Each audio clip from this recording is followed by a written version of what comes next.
তো বন্ধুরা দেখো, মা আর আমি বেরিয়ে পড়লাম। আর মাঝপথে দিদি আসে। তো আমরা কোথায় যাচ্ছি বলো তো?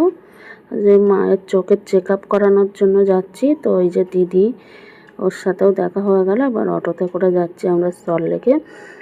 সল্টলেকে হচ্ছে চোখের ডাক্তার, মানে ওটা করুণাময়ী সুশ্রুতে দেখাবো। তার শেষ পর্যন্ত আমরা ওখানে দেখাতে পারলাম না, মানে দেখো চলে এসেছি। কিন্তু রিক্সা মানে অটো থেকে অটোয় করেই কিন্তু আমরা এসেছি আজকে। আর শ্বশুরটায় আমরা যাব বলে তারপরে দিদি আমাদের ভুল জায়গায় নিয়ে গেছে। তো ভুল জায়গায় গেলেও কি হবে, ডাক্তারটা কিন্তু ভালোভাবেই দেখলো মার চোখটা।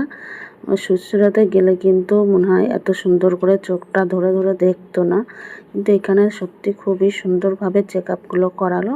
তো সেটাও তোমাদের সাথে শেয়ার করব। তো পুরো ভিডিওটার সাথে থেকো, কেউ স্কিপ করো না, তাহলে কিন্তু কিছুই বুঝতে পারবে না। আর মার চোখের জন্য কি বললো না বললো সবটাই তোমরা দেখতে পাবে।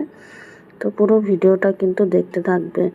তো এটা আমরা কিন্তু একটা নার্সিংহোমের মতন এইটাই চলে আসলাম। তো এখানে এসে আগে এন্ট্রি করাতে হবে, মানে টিকিট করাতে হবে। তো আমরা অনেকটা বেলাতে এসেছি, মানে বিকালে এসেই প্রথমে বললো যে হবে না। তারপর আমরা বললাম দেখুন স্যার, আমরা অনেকটা দূর থেকেই এসেছি। তো আমরা তো কাছে আসি, কিন্তু অ্যাকচুয়ালি আমার মা তো অনেক দূর থেকেই এসছে না, বারবার তো ওখান থেকে আসা সম্ভব না। তো আনছি দেখুন না, একজনকে দেখানো যায় কি না, মানে বলে কয়ে তারপরে একজনকে মানে টিকিট করালো। একজন বলে ঠিক আছে দেখছি, বলে কি ঠিক আছে টিকিট করিয়ে দিচ্ছে। তো 120 টাকা নিল টিকিট করাতে। মার নামটা দিল, ঠিকানা সব বললাম, বাড়ির ঠিকানা। তো সেইভাবেই হচ্ছে টিকিটটা করালো। করিয়ে আমাদেরকে বললো যে আর একটা রুমে গিয়ে বসুন, ওখানে গিয়ে বসুন, আপনাদেরকে ডাকবে। তো আমরা বেশ খানিক সময় এই যে আমরা কাউন্টারে চলে এসেছিলাম। এসে এই যে টিকিট করাবো, মানে ওনারা রাজি হচ্ছিল না, যে হচ্ছে চেম্বারে বসেছিল টিকিট কাউন্টারে, তো সে রাজি হচ্ছিল না। তারপরে আমি বললাম দেখুন অনেক দূর থেকে এসছে, এখান থেকে তো বারবার আসা সম্ভব না, একবার দেখুন না, ট্রাই করে। বলে ঠিক আছে দেখছি। তো উনি টিকিটটা করিয়ে দিল। তো করার পরে দেখো আমরা কিন্তু চলে এসেছি।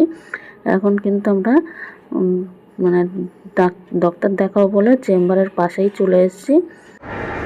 দূরের লোক দেখতে অসুবিধা হয় না, সামনে দেখতে অসুবিধা হচ্ছে? ছোট জিনিস দেখতে অসুবিধা না সামনে?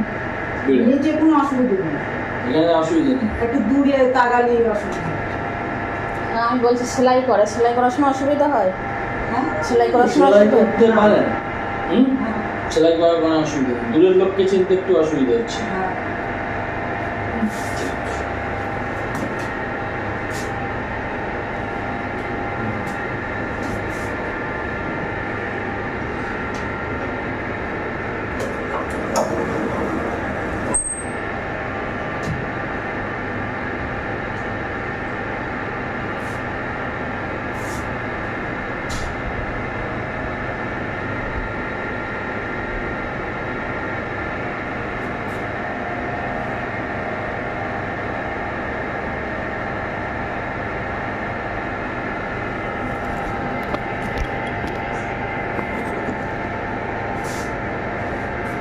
এখানে একটু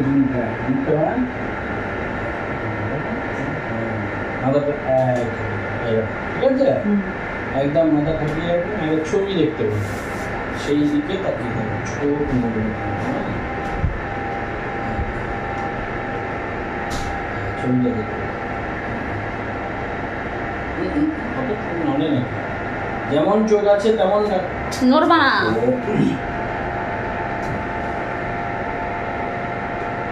চোখ না, এই মাথাটা রাখেন, কি অসুবিধা কি হচ্ছে? এই মাথা ঠেকিয়ে যাবে না, একদম নড়বে না, চোখটা বড় করে তাকিয়ে থাকবে।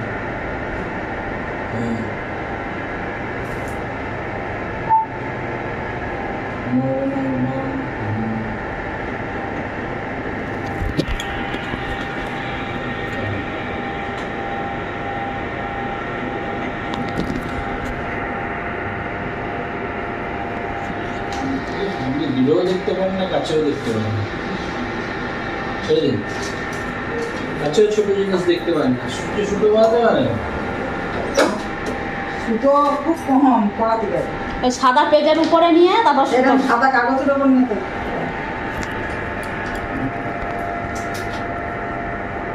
বাংলা ইংরেজি পড়তে পারেন কিছু? অক্ষর জানেন? না না,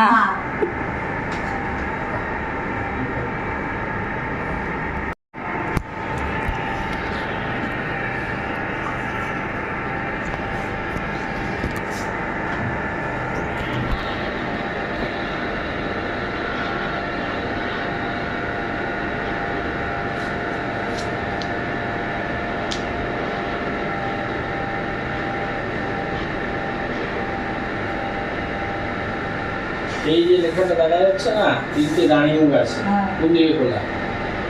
এইদিকে করে ঠিক আছে।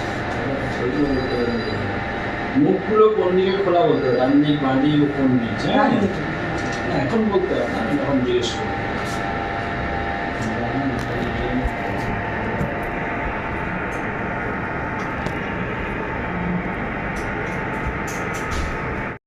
দেখো, এটা বেশি পরিষ্কার না এটা বেশি পরিষ্কার? কোনটা ভালো লাগছে? ওইটা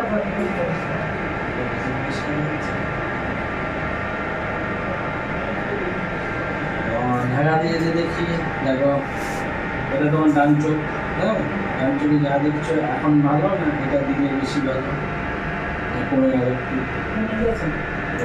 এটা ঠিক আছে। এই তো, এবার বাঁ চোখটা দেখো, এখন যা দেখছো এটা ভালো না, এটা দিকে ভালো, কমে গেল। আচ্ছা, এটা ঠিক আছে, এবার ঠিক আছে। কত বয়স হচ্ছে? 100 200 কত বয়স হচ্ছে? কত হয়েছে? কত কুড়ি? 1 কুড়ি, 2 কুড়ি, 3 কুড়ি, বলো না, 2.5 কুড়ি, 40 না 50? বয়স কত গো? আমার 60। 60, তাহলে 3 কুড়ি তো ঠিকই বলেছি তো। তো হ্যাঁ বলছো না? 3 কুড়ি চালিয়ে দিবি একদিন, হ্যাঁ, দেখবি তো চালিয়ে দিবি। ধরো এই কাগজ দিয়ে দাও, এই কাগজ তোমার থাকবে পরে। না ধরো, এই যে গোল মুখগুলা কাটা আছে, বড়টা তো দেখতে পাচ্ছ, এটা তুমি বলে বড় ভাবছো, এটা বড়টা দেখতে পাচ্ছ তো, এবার ছোটগুলো দেখো। 3 কুড়ি, 3 কুড়ি। মেশিনে সেলাই করো না এমনি কিসে সেলাই? হাতে হাতে সেলাই। হাতে সেলাই, দেখো। এবার তুমি এই যে নিচে কাটা মুখটা আছে, কাটা মুখ দেখতে পাচ্ছ নিচে গোল গোলগুলো? ছোটবারটা কোন দিকে কাটা, ডান দিকে না বাঁ দিকে? বাঁ দিকে। তারপরটা কোন দিকে? পরিষ্কার দেখতে পাচ্ছ তো? এই পেছনেও দেখতে পাচ্ছ, এখানেও দেখতে পাচ্ছ, পুরো পরিষ্কার। এবার কি দেখতে পাচ্ছ? দেখো, তুমি সেলাই করো কি করে গো? হ্যাঁ, কি করবে, কিছু করার নেই পরিস্থিতির চাপে। ঠিক, কষ্ট করে করছো তো। ঠিক আছে, চশমাটা দিলাম আমি, চশমাটাকে ভালো করে বানিয়ে নাও, বানিয়ে নিয়ে ব্যবহার করো। ব্যবহার করে যদি দেখো যে ঠিক আছে, তোমার দূরেও পাওয়া যাচ্ছে, কাছেও পাওয়া যাচ্ছে, এর সময় তো পড়বেই, তোমার যা কাজ সে তো পড়বেই, রাস্তায় বেরোলেও পড়বে, তুমি কিচ্ছু চিনতে পারো না লোকজন, তো চিনতে পারো লোকজন, গলা ছাড়া না দিলে তো চিনতে পারো না, পাশ দিয়ে চলে গেলেও বুঝতে পারো না। চলো ঠিক আছে, চোখ ভালো আছে, চলো চশমা পরে দিয়ে যাবো। চোখটা আরো ভালো ছিল, ওই এক জায়গায় চোখ দেখেই না, সে এমন একটা দোড়া বাঁধতেছে, ওই এখানে না তো 24 পরগনায় থাকে। এই চাকলার ওখানে বাড়ি। তাই? হ্যাঁ, তাহলে কি হবে? এবার সেই ওষুধটা দুদিন দিয়েছি, দিলে পুরো চোখ না পুরো গন্ডগোল হয়ে গেছে। অন্ধকার হয়ে গেছে, আর দেয়নি আমি চোখ। আমাদের ওখানে 4-5 জন আমার সেই চোখ দেখা নিচ্ছে, সবার এরকম। সবার ওরকম হচ্ছে, বেঁচে গেছো। তুমি আগে চশমাটা করাও, বুঝেছো মা? হ্যাঁ, চশমাটা করিয়ে দেখো কেমন দেখছো। কোনো ওষুধপত্র কিছু দিলাম না, শুধু চোখ ধোবে, সারাদিনে 4 6 করে চোখের জলের ঝাপটা। হ্যাঁ, জলের ঝাপটা দিতে যাবে। এমনি আমাদের সুস্থ চোখের দাঁড়াবো কোথায়? তোমার কোথায় বাড়ি বললে? চাকলায়। চাকলা। ওখানে চশমার দোকান টোকান আছে? কাছাকাছি তোমার বাড়ির কাছাকাছি 2-4 কিলোমিটারের মধ্যে হ্যাঁ আছে। আছে তো? হ্যাঁ। এই দোকানে গিয়ে একটা ফ্রেম পছন্দ করবে, খুব বড় ফ্রেম হবে না, বলবি ভালো করে বানিয়ে দাও, ইয়া পাওয়ার লেখা আছে, দোকানেই করো। এখান থেকে করিয়ে খুব লাভ নাই।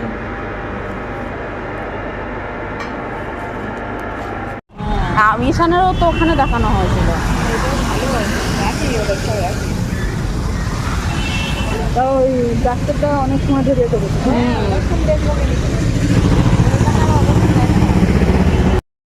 ততক্ষণ আমার রাগ মিটবে না। দেখো বন্ধুরা, এখানে বাদাম ভাজা আর মুড়ি ভাজা নিয়ে নিচ্ছি গরম গরম। দিদির টালাটা আর আমাদের টালাটা নিয়ে নিলাম 2 প্যাকেটে।